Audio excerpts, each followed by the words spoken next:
All right, so what's up, guys? It's your boy, the Fawn Sentinel. We're gonna do something a little new. A lot of people always ask me, what is a color caster? Essentially, a color caster is the brains behind the play-by-play. And analyzing the game state, giving out useful information. The play-by-play, he just yaps about the action. He doesn't do anything else. He's just an action yapper. Of course, there's a bit of conversation between the color caster and the play-by-play caster, but as someone who does both, we can start doing a segment where I analyze the draft and let you guys know what the ideal things are. Of course, we're not. This is not right games, so we don't have the pick of side. We don't have the pick the right of first pick. It's just side selection. So blue picks first, red gets last pick. So let's get right into this, right? So here, Nordians, open up. We'll talk about bans some other time because these bans were basically static the entire time. But let's cover the ones that are important, right? Yanara, solid, super late game made a carry. Syndra, a terrorist in the bot lane. Ziggs, a terrorist in the bot lane. And Bard, I mean, hit or miss, but I don't think it really mattered that much in this series. You'll see why. Victor, pretty notable highlight. And Wukong was definitely a good ban here. But hey, let's get into it. Nordians start off with the Zinzalpi. Strong, engage, control, good range damage mitigation champion here. Gets answered by Ashe and Seraphine. Really good disengage and ways to kind of find picks in team fights. But already noticing a problem. See the Zinzal and you put an enchanter in front of him. So you have no front line. So let's see if that gets remedied later on into the draft for Little Princesses. Pick Lucian Melio, a really aggressive duo into the Ashe Seraphine. They would go on to dominate that bot lane because, well, if Seraphine misses the beat drop, this lane does nothing. Like absolutely nothing. Relentless pursuit into bop bop bop bop bop. Fill them up with lead and or light bullets or whatever the hell Lucian uses, and it's just a free lane. Okay. Then we blind pick the Mordekaiser. We're red side. We're blind picking Mordekaiser. It's a little bit weird. Doesn't make any sense. Doesn't really contribute. I mean, yes, can isolate Zinzao in jungle objective fight specifically. That's probably what you're aiming to do. Because the Lucian can get cleansed by the Lucian can buy QSS, so it's not really that useful. So wonky shit. Also, look, there's Ashe, notably not known for a lot of physical damage. Even in ARAM, the critical missile build is basically 80% magic damage, anyways. So we have a severe lack of physical damage, and it's sadly not going to improve. Going into the second round of bans, top lane bans versus mid jungle. Then we pick the Anivia. Fantastic control. Works super well with the Zinzao. Builds an isolating amount of space. Control mage is doing a really good job. And also, just the CC's kind of nice. Strikey would struggle a little bit in the laning phase, but it didn't really matter at the end of the day. He had some fantastic snowballs of doom. Now we, from Little Princesses, we like in Shyvana. So here's the problem. Shyvana is I'm a Challenger 4000 LP player, and all I'm going to do is AFK farm. And with this Feast or Famine playstyle, if you are not ahead, you are behind. Because this champion does nothing. Like, absolutely nothing. She's the only one that can engage. So, you put all your eggs in the Shyvana's Dragon Descent basket. Normally, you see Shyvana, you answer with Silas. But, I mean, the Anivia was already picked, and Silas and the Mordekaiser, I said the same thing on the broadcast. Silas and the Mordekaiser would feel a little bit weird or whatever, but, like, I don't know. I feel like this is a really weird pick for Little Princesses. Could have picked something better, like the Vi. The Vi was open. The J4 was open. There's a lot of things open. And oh yeah, no, sorry. They pick Shyvana first, and then it's answered by Anivia and Singe. Singe, Reg is known for Singe, and honestly, looking at this team, Uh, to be fair, Ash wouldn't land like any arrows that game, so it didn't really matter. Um, Singe is just gonna be unthreatened because he can't focus the Singe. Focus the Singe, you just died at illusion. So honestly, fantastic pick here, and he would do that Donald Trump shit and grab him by the pussy. And that shit was hilarious. So that's the game one draft. Let's hop. Actually, I think I'm gonna keep it one video, one draft because I feel like my viewers' retention is quite low. So after 5 minutes, probably already have no attention left. And also, I did yap a bit at the beginning. So if you want to see more draft analysis videos like this, keep in mind all the draft analysis videos I do are the ones that I cast. So when I say I know shit, well, it's because I cast it live. So anyways, thank you guys for watching this video. This is going to be segmented for our lovely Friday uploads. I hope you guys enjoy League of Legends style videos because we're going to be bringing you more League of Legends style videos across the coming weeks. Thank you guys for watching and have a good one. Ciao, bye for now. All right. Welcome back to The Fallen Sanctum does draft analysis. Here, Nordians, they get they they they they must have like blown Broken Blade at G2 headquarters a little bit too much because this draft kinda sucks. But if you look on the other side, Meta Little Princesses, they just draft the late game hodgepodge, ooh la la, unga bunga European migrant team of doom. You got Victor, Wukong, Smolder, and Aatrox. Yeah, that's a nightmare to play against in a late game. And honestly, because you do see there's a third draft, obviously it didn't go that well for Nordians who took I'm saying. But let's ignore the bans, because they don't really matter. The big thing that matters though in the bans is you notice that from game one, if you watch the previous video, Wukong and Victor, who were banned by Nordians, were left open on both times, and they were picked. Here for some reason we ban a lot of Nar this series. And Bessa and Zahina permaban against Reg. And we swapped the Fresh ban for Namiar. So let's get into the draft. We blind for Solomon. We blind pick this Karma.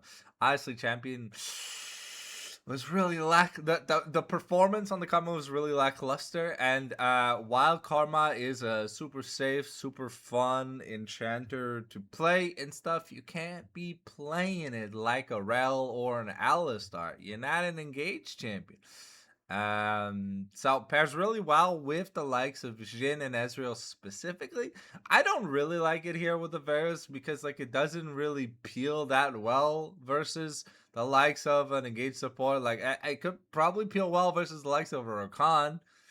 But the Nautilus just does so much damage with that hook that I don't know, man. It's kind of jank. They would do fantastic here in the early game.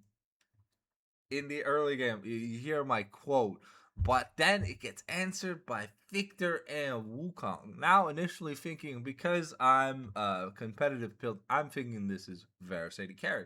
Sorry, this is Victor 80 carry.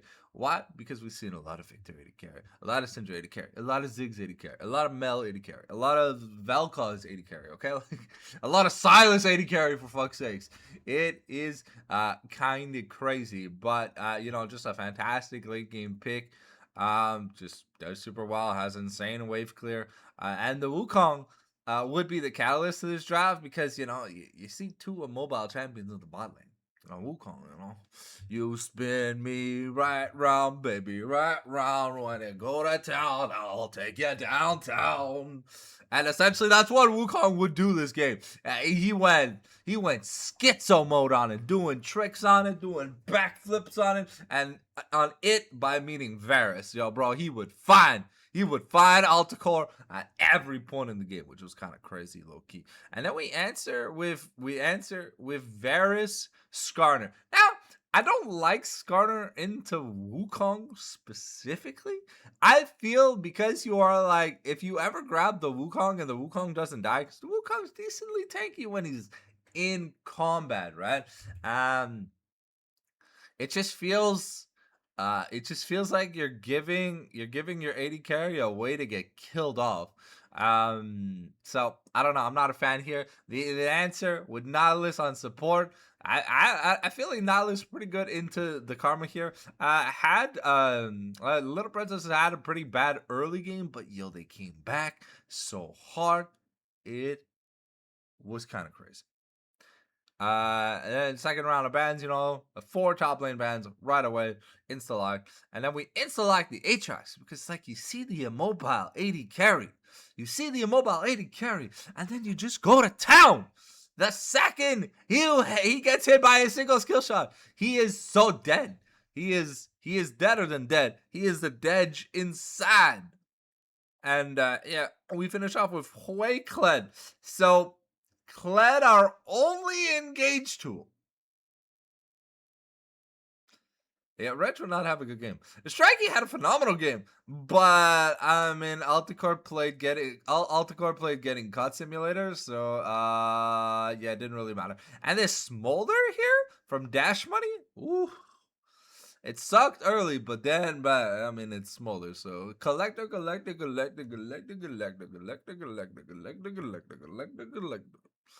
That shit was just kind of crazy. So overall, fantastic late game draft here from the side of Little Princesses. And Nordians, I mean, they just lacked options. I mean, if the Skarner was like a J4 or a Vi, or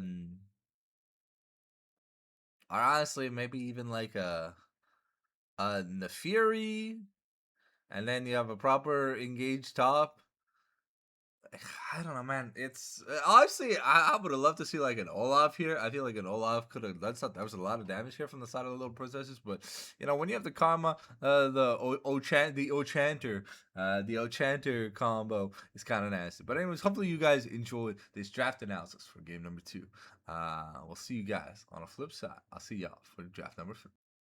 Okay, for some reason I wasn't recording something. Yeah, I've been for like 3 minutes, but okay.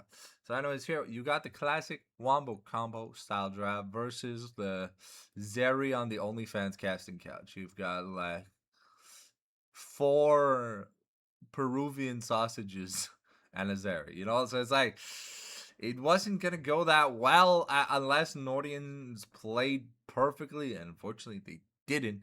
I feel like this matchup heavily dominated by the jungle. Little Princesses kind of just went to town here with this Jarvan, stealing almost all the useful objectives.